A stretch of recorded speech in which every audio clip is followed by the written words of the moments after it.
এমন কিছু কপাল পোড়া মুসলমান আছি আমরা যাদের নামাজ কবুল হয় না। বিশ্বনবী স্পষ্ট ভাষায় হাদিসের মধ্যে বলেছেন 3 ব্যক্তির নামাজ কবুল হয় না।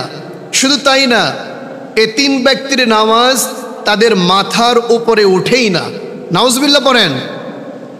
এজন্য প্রিয় ভাইরা আমার, আজকের হাদিসটা খুব মনোযোগ দিয়ে শুনবেন, কারণ আমরা নামাজ পড়ি আল্লাহর জন্য, নামাজ পড়ি আল্লাহর জান্নাতে যাওয়ার আশায়।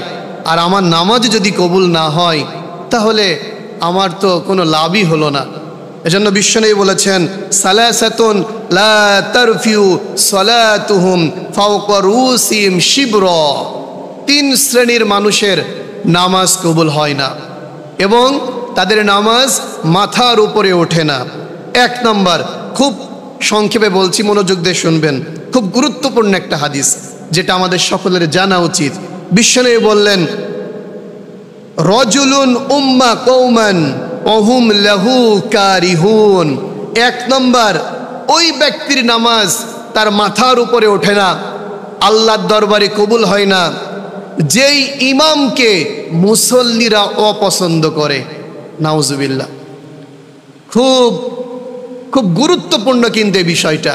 তার মানে মসজিদে ইমাম যিনি হবেন তিনি সবার ভালোবাসার মানুষ হতে হবে, সম্মানিত মানুষ হতে হবে, যাকে মুসল্লিরা পছন্দ করে এমন যোগ্য মানুষকে ইমাম করতে হবে।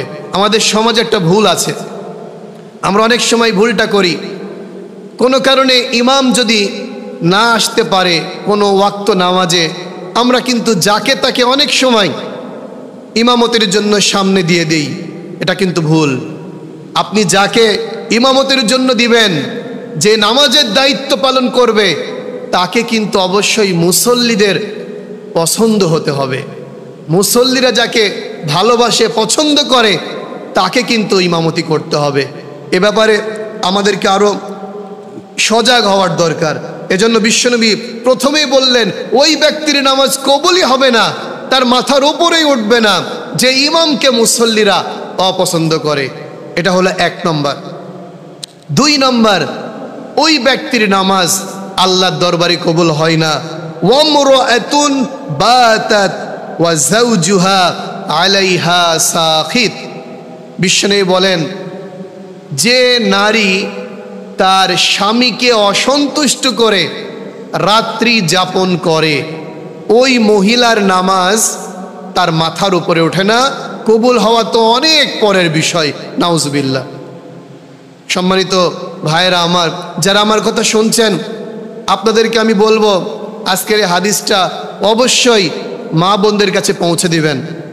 মা বোনরা অনেক সময় স্বামীর সাথে ঝগড়া হয়ে যায়, মনোমালিন্য হয়ে যায়। ঝগড়া বিবাদ এটা কিন্তু ভালোবাসারই একটা অংশ, কিন্তু অনেক মা বোন কি করে, স্বামীকে অসন্তুষ্ট করে রাতের পর রাত 2 দিন 3 দিন 10 দিন 15 দিন পর্যন্ত স্বামীর সাথে ভালো সম্পর্ক রাখে না, স্বামীর সাথে ভালোভাবে কথা বলে না, দিনের পর দিন চলে যায়, স্বামীর মনে কষ্ট দেয়। খবরদার, স্বামীকে আঘাত দিয়ে আপনি রাত অতিবাহিত করবেন না। সকালে ঝগড়া লেগেছে, চেষ্টা করবেন দুপুরেই যেন ভালো হয়ে যায়, অল্প সময়ের মধ্যেই যেন ঝগড়াটা মিটমাট হয়ে যায়। দেখবেন আপনার স্বামী আপনার ভালোবাসার মানুষ, আপনি যখন তাকে ভালোবেসে আপন করে নেবেন, সেও আপনাকে আপন করে নেবেন। তবে সবথেকে বড় বিষয়, বিশ্বনবী বলেছেন ওই মহিলার নামাজ কবুলই হবে না, ওই মহিলার নামাজ তার মাথার উপরেই উঠবে না, যদিও সে মহিলা পর্দাশীল হোক, যদিও সে মহিলা নামাজি হোক, যদিও সে মহিলা খুব তাকওয়াবান ফরেজগার হোক, কিন্তু স্বামীর সাথে যদি বেয়াদবি করে, আর স্বামী যদি কষ্ট পেয়ে যায়, ওই মহিলার নামাজ কিন্তু কখনো কবুল হয় না। তাহলে 1 নম্বর কি বলেছিলাম, যে ইমামকে মুসল্লিরা অপছন্দ করে তার নামাজ আল্লাহ কবুল করেন না। 2 নম্বর, ওই নারীর নামাজ কবুল হবে না যেই নারী তার স্বামীকে অসন্তুষ্ট করে রাত্রি যাপন করে।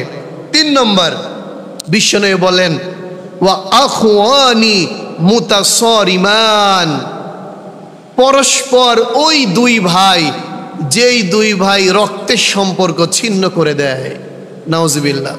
আমাদের সমাজে কিন্তু এমন ঘটনা ঘটে, একই মায়ের সন্তান, ছোট থেকে একই সাথে বড় হয়েছে, কিন্তু ভাই ভাইয়ের সাথে সম্পর্ক রাখে না, ভাই ভাইকে ঠকায়, ভাই ভাই হয়ে বাবার প্রত্যেক সম্পত্তি থেকে নিজের ভাইকে বঞ্চিত করে।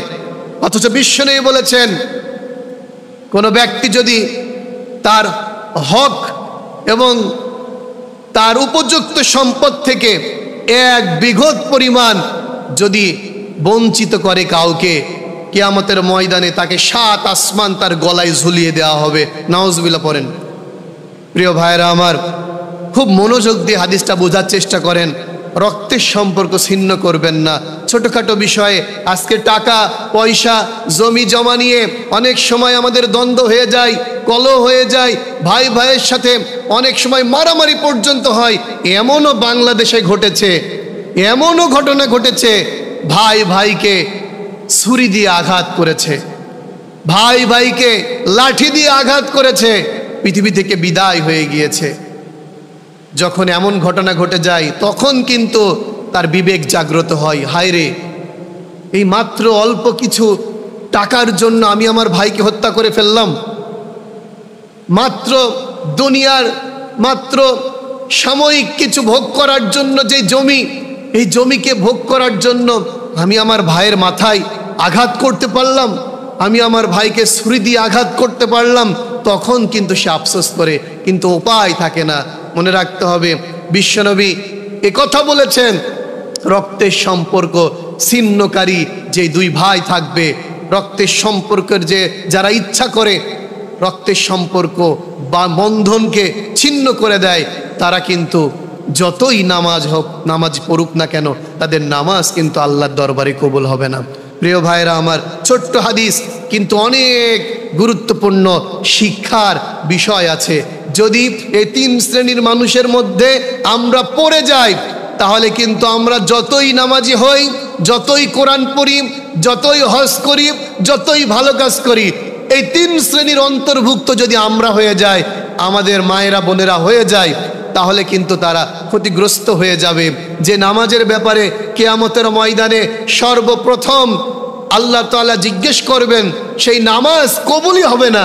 বিশ্বনবী বলেছেন, আউ আলুমা ইউহাসাবু বিহিল আবদু ইয়াউমাল কিয়ামাতিস সালাহ, কিয়ামতের দিন বলা হবে না তুমি তোমার ভাইকে কেন হত্যা করেছিলে, কিয়ামতের দিন বলা হবে না তুমি কেন অন্যের হক নষ্ট করেছিলে, কিয়ামতের দিন একথা বলা হবে না কেন সাধারণ বিষয় নিয়ে তোমরা দ্বন্দ্ব কলহে বিবাদে লিপ্ত হয়েছিলে। সর্বপ্রথম একথা প্রশ্নের জবাব দিতে হবে, বান্দা তুমি কি নামাজ পড়েছিলে? কিয়ামতের দিন আল্লাহ কিন্তু প্রথমেই বলবে, বান্দা তুমি কি নামাজ পড়েছিলে, যে নামাজ তোমার উপরে ফরজ করেছিলাম। অথচ ওই নামাজ কবুলই হবে না, ওই নামাজ আমার মাথার ওপরেই উঠবে না যদি এই 3 শ্রেণীর মানুষের মধ্যে আমার নামটা পড়ে যায়। প্রিয় ভাইয়েরা আমার, এজন্য আজকের আলোচনা বুঝার একটু চেষ্টা করবেন, এই হাদিসটা বুঝে আমল করার চেষ্টা করবেন, এবং যারা এখানে আজকে আসেনি তাদের কাছে আজকের হাদিসটা পৌঁছে দেওয়ার চেষ্টা করবেন। আল্লাহ তাআলা আমাদের সকলকেই আজকের হাদিসটা বুঝে আমল করার তৌফিক দান করুন।